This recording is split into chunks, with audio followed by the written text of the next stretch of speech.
When people find out I write about time management, they assume two things.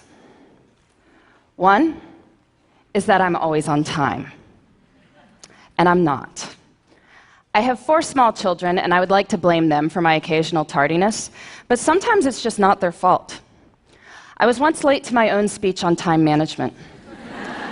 We all had to just take a moment together and savor that irony. The second thing they assume is that I have lots of tips and tricks for saving bits of time here and there. And sometimes I'll hear from magazines that are doing a story along these lines, generally on how to help their readers find an extra hour in the day. And the idea is that we'll shave bits of time off everyday activities, add it up, and we'll have time for the good stuff. And I question the entire premise of this piece. But I'm always interested in hearing what they've come up with before they call me. So some of my favorites: doing errands in a way where you only have to make right-hand turns, being extremely judicious in microwave usage, so it says 3 to 3.5 minutes on the package. We are totally getting in on the bottom side of that.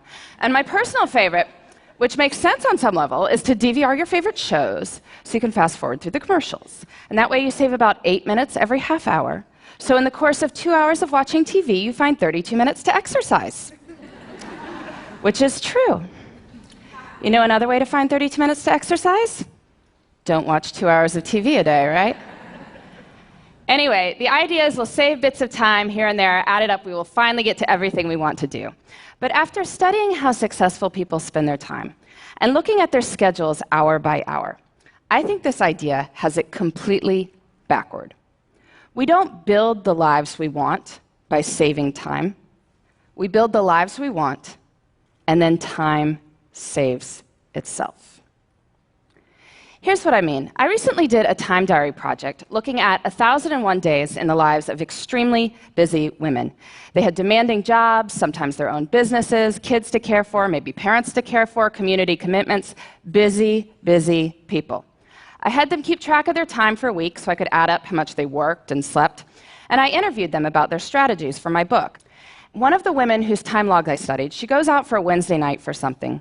She comes home to find that her water heater has broken, and there is now water all over her basement. If you've ever had anything like this happen to you, you know it is a hugely damaging, frightening, sopping mess. So she's dealing with the immediate aftermath that night. Next day, she's got plumbers coming in. Day after that, professional cleaning crew dealing with the ruined carpet. All this is being recorded on her time log. Winds up taking 7 hours of her week. 7 hours. That's like finding an extra hour in the day. But I'm sure if you had asked her at the start of the week, could you find 7 hours to train for a triathlon? Could you find 7 hours to mentor 7 worthy people? I'm sure she would have said what most of us would have said, which is no. Can't you see how busy I am? Yet when she had to find 7 hours, because there is water all over her basement, she found 7 hours. And what this shows us is that time is highly elastic. We cannot make more time, but time will stretch to accommodate what we choose to put into it. And so the key to time management is treating our priorities as the equivalent of that broken water heater. And to get at this, I like to use some language from one of the busiest people I ever interviewed. By busy, I mean she was running a small business with 12 people on the payroll. She had 6 children in her spare time. I was getting in touch with her to set up an interview on how she had it all, that phrase. I remember it was a Thursday morning, and she was not available to speak with me, of course, right? But the reason she was unavailable to speak with me is that she was out for a hike, because it was a beautiful spring morning, and she wanted to go for a hike. So, of course, this makes me even more intrigued, and when I finally do catch up with her, she explains it like this. She says, "Listen, Laura, everything I do, every minute I spend is my choice. And rather than say, I don't have time to do X, Y, or Z, she'd say, I don't do X, Y, or Z because it's not a priority. I don't have time often means it's not a priority." If you think about it, that's really more accurate language. I mean, I could tell you I don't have time to dust my blinds, but that's not true. If you offered to pay me $100,000 to go dust my blinds, I would get to it pretty quickly. Since that is not going to happen, I can acknowledge this is not a matter of lacking time. It's that I don't want to do it. Using this language reminds us that time is a choice. And granted, There may be horrible consequences for making different choices, I will give you that. But we are smart people, and certainly over the long run, we have the power to fill our lives with the things that deserve to be there. So how do we do that? How do we treat our priorities as the equivalent of that broken water heater? Well, first we need to figure out what they are. And I want to give you two strategies for thinking about this. The first, on the professional side. I'm sure many people coming up to the end of the year are giving or getting annual performance reviews. You look back over your successes over the year, your opportunities for growth. And this serves its purpose, but I find it's more effective to do this looking forward. So I want you to pretend it's the end of next year. You're giving yourself a performance review, and it has been an absolutely amazing year for you professionally. What 3 to 5 things did you do that made it so amazing? So you can write next year's performance review now. And you can do this for your personal life, too. I'm sure many of you, like me, come December, get cards that contain these folded up sheets of colored paper, on which is written what is known as the family holiday letter.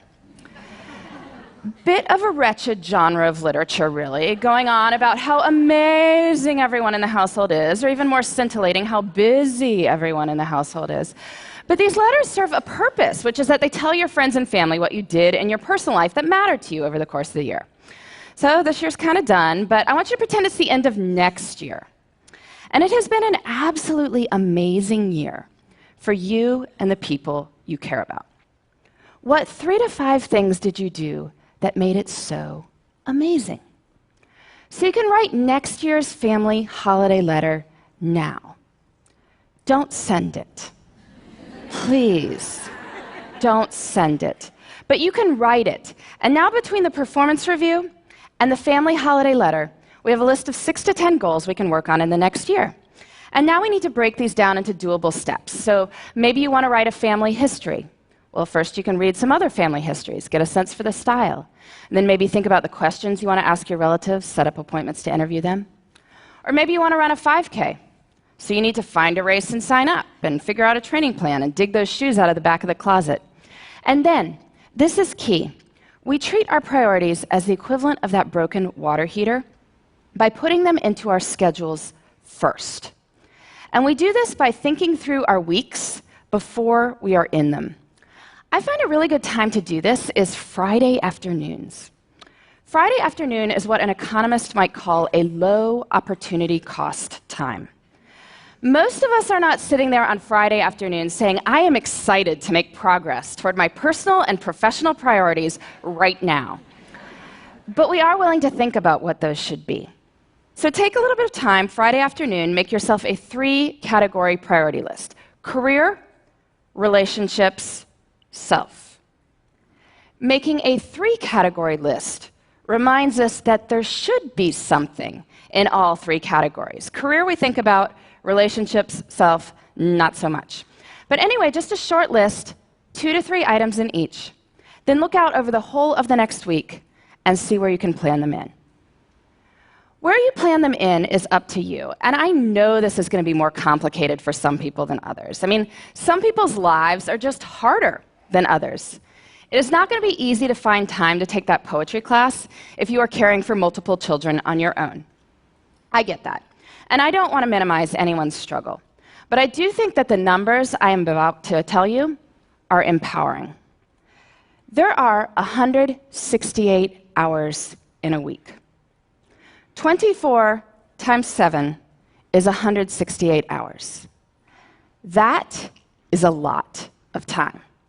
If you are working a full-time job, so 40 hours a week, sleeping 8 hours a night, so 56 hours a week, that leaves 72 hours for other things. That is a lot of time.